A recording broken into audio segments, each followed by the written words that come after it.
Good evening, whakaala flahiatu, and welcome to our final English bulletin of BCN News for the year. Leading our news tonight, the cargo vessel Island Chief is in port and was offloaded this morning, just in time for Christmas. The government yesterday issued a public notice to assure the public that no one on board this boat has or is suspected of having COVID-19.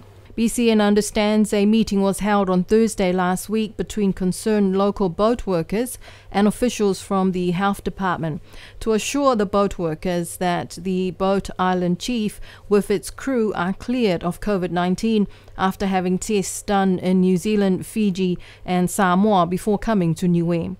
The government statement says that the health officials will always ensure the health and safety of all frontline staff, including the boat workers, as paramount in their protocols to protect Niue from COVID-19. It's great to get some new goods onto the shelves just in time for Christmas. Minister of Finance Crosley Tatui delivered a statement on the government's governance and economic recovery strategy during COVID-19 pandemic at the last sitting of the Whanokē Pule. Minister Tatui says that there is an enormous task to reduce the deficit and the road ahead will be difficult. In his delivery, the minister told the last sitting of the Assembly for the year that they need to prioritise and resolve government backlog work first before they can guarantee a clear path forward in the new year. He reminded the members of Parliament to ensure national security by having political stability, financial security and a unified sense of responsibility.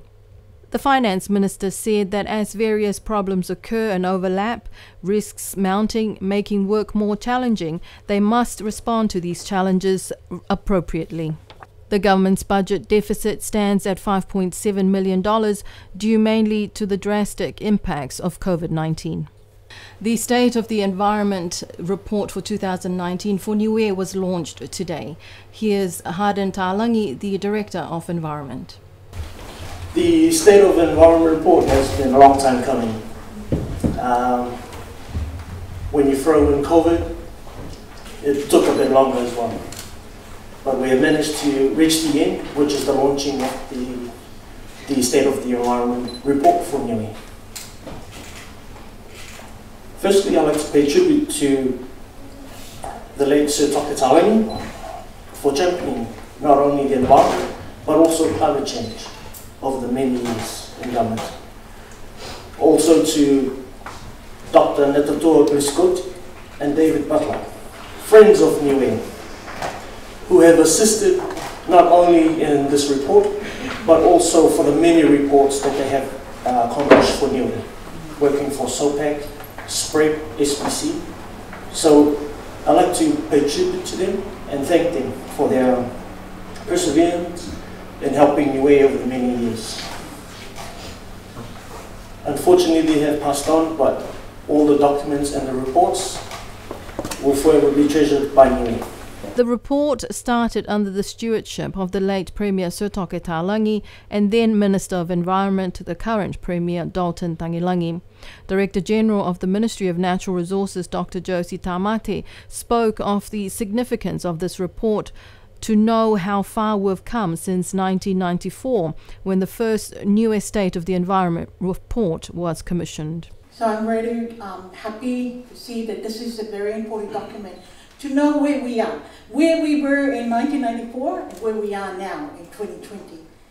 And what are the gaps that we need to address going forward? Because often we take for granted our environment and everything. It's only when a disaster happens that we realize that we have come so far. A lot of the impact on the environment is caused by humans. Yes, we have natural disasters, but a lot of it primarily is by humans. And when I say that, the important one that we also always see is our waste. And this is fundamental for us. And I reflect back to what is one thing that we could do ourselves that will help our environment. And that's to do with our waste. We've seen a little boy who walks around in the morning with his mum, picking up rubbish, and he even come on social media and said, stop throwing your rubbish away anywhere. That is the status of the environment. When a tourist comes into town, and the first thing they look at is that how tidy it is. We have to pride ourselves in the action that we can't control over.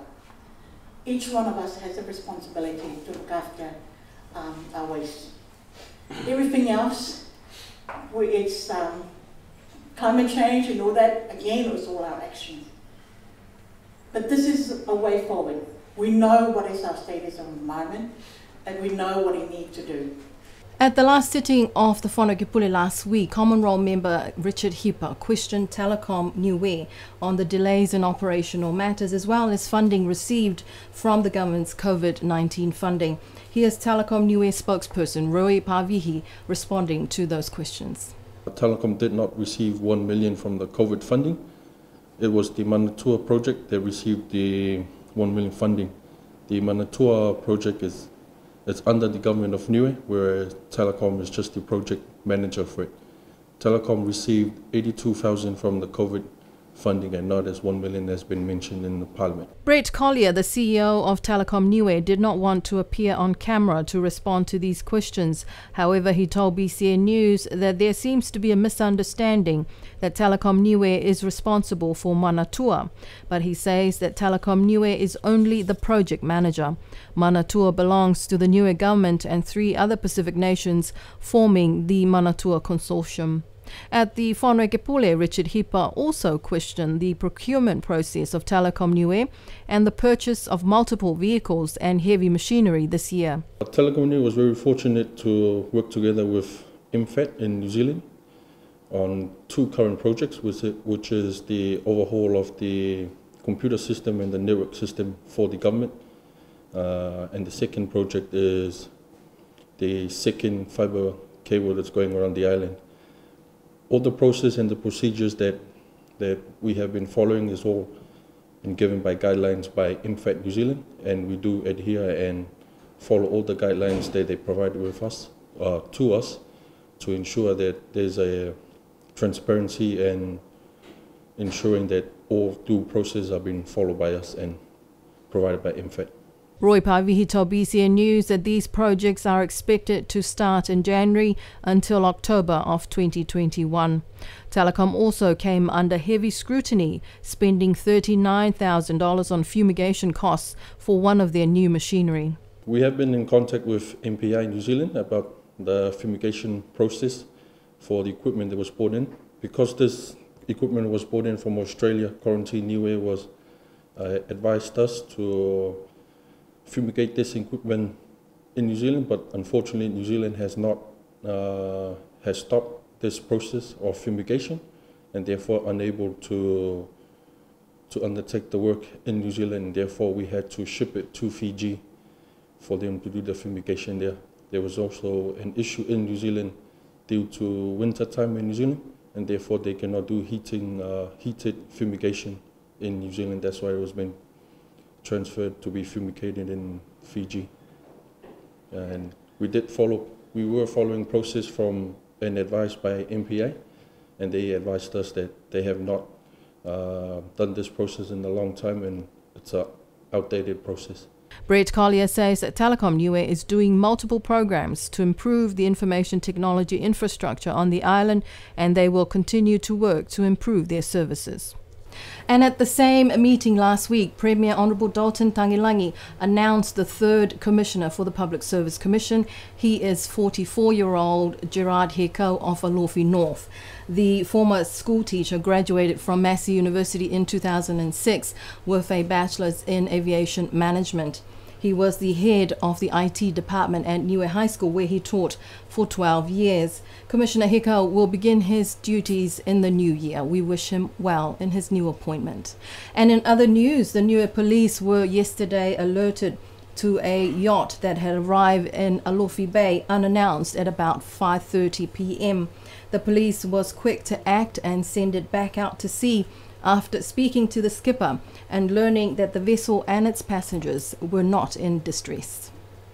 The yacht UJ1 is a French-flagged vessel and had left Tahiti on the 11th of December en route to New Caledonia. The skipper of the vessel failed to report via radio upon arrival as required by Niue law. It was determined that they had entered Niue waters illegally. As they were not in distress, they were ordered to leave Niue waters immediately. The Chief of Police, Tim Wilson, says that Niue continues to have strict border restrictions and our waters are closed to all yachts. Those who enter Niue waters illegally are at risk of prosecution. The police urge all yachts and seafarers to check their routes before they depart and to respect Niue's border restrictions.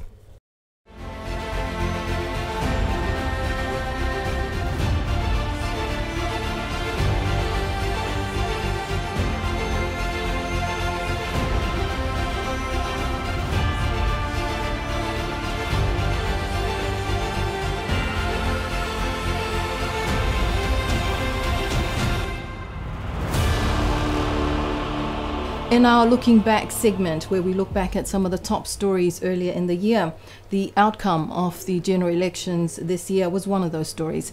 This year, the record number of candidates contested the elections. 5 villages elected new representatives and 2 new common role members, with Richard Hipa, the newcomer and former Secretary to Government, topping the common role. Looking back to June, after the opening of the 17th Niue Legislative Assembly with the new Speaker Hima Takelesi, who then went on to swear in the new Premier, Honourable Dalton Tangelangi, and his new cabinet. He is looking back at the day the new Cabinet of Unity was sworn in. And this afternoon, 4 cabinet ministers were sworn in at the Fale Fono. They are Premier Dalton Tangelangi. He is Minister for State-Owned Enterprises, Central Agencies and Foreign Affairs. Minister Mona Ainuu, Minister for Natural Resources. Minister Crosley Tatui for Infrastructure and Minister for Finance. Minister Sauni Tongatule, he is the Minister of Social Services. This new cabinet started in June in a year and a world hijacked by a virus, COVID-19, which drastically impacted the global travel and tourism industry. Since they started, most of the decisions of this cabinet has been to keep Niue safe from COVID-19, but at the same time making sure that the plane still flies into Niue once a week. While most of the Pacific countries closed their borders, Niue was able to get essential workers into the island and to send our patients to New Zealand.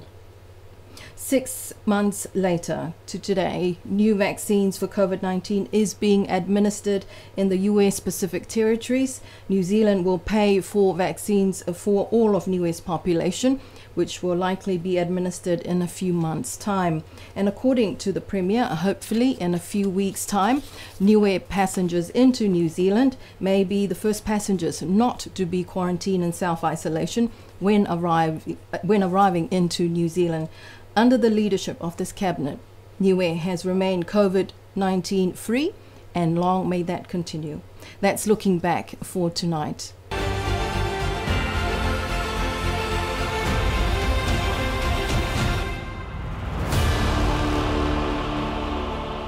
Our next story is about an old friend of ours. Her name is Anjali. She's an elephant. Our student reporter, Georgia Tuhipa, recalls her first meeting with Anjali and why she will be leaving Auckland Zoo this year. The very first time I got to see an elephant in real life that I can remember of was in 2015, when Anjali travelled all the way from Sri Lanka to Niue. I still remember when I first went to visit Anjali down in Navasele. I saw locals throwing coconut leaves and coconuts over the fence to feed her. I would have assumed she was a very happy and well-fed elephant here. Anjali spent 3 months here in quarantine before she moved to her home at Auckland Zoo. Sadly, we found out a few weeks ago that Anjali and the other female elephant, Burma, will be leaving Auckland Zoo because they need to start having babies. Our contact from Auckland Zoo, Jules Clements, stated that Anjali will go into an accredited zoo that is a part of an international breeding program. The exact location has not yet been determined, but we can confirm that she will only go somewhere that will give her the best opportunity to breed and where all of her current and future needs can be met. I will always be grateful for being able to feature in one of the Auckland Zoo's episodes on Anjali's journey with my younger sister Gabby, where her keepers told us more about where she was from and where they were taking her. Having not visited her while we were in New Zealand was an opportunity missed on our behalf, but we do wish Anjali a safe journey. BCN News had also requested that there be a live camera installed at the elephant habitat so that the children in Niue can be able to see her before she leaves, because it is unlikely that they will be able to travel during these times to see Anjali. Georgia Tuhipa for BCN News. So I hope Auckland Zoo will be able to put that live cam in place so we can log on and have a look at Anjali. But finally, tonight the Ecclesia Youth organised the Carols by Candlelight at the Commercial Centre last Sunday for all the members of the public to enjoy. Our cameraman was also there.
Some beautiful singing there, and you can watch the full evening of Carols by Candlelight on Christmas afternoon at 4 p.m. That's Friday this afternoon at 4 p.m. You can watch the full coverage of Carols by Candlelight at the Commercial Centre. But that's our final English news bulletin for tonight. Please join me for the final bulletin of BCN News on tomorrow evening in Wangahau Niue. Until then, Morena po, good night.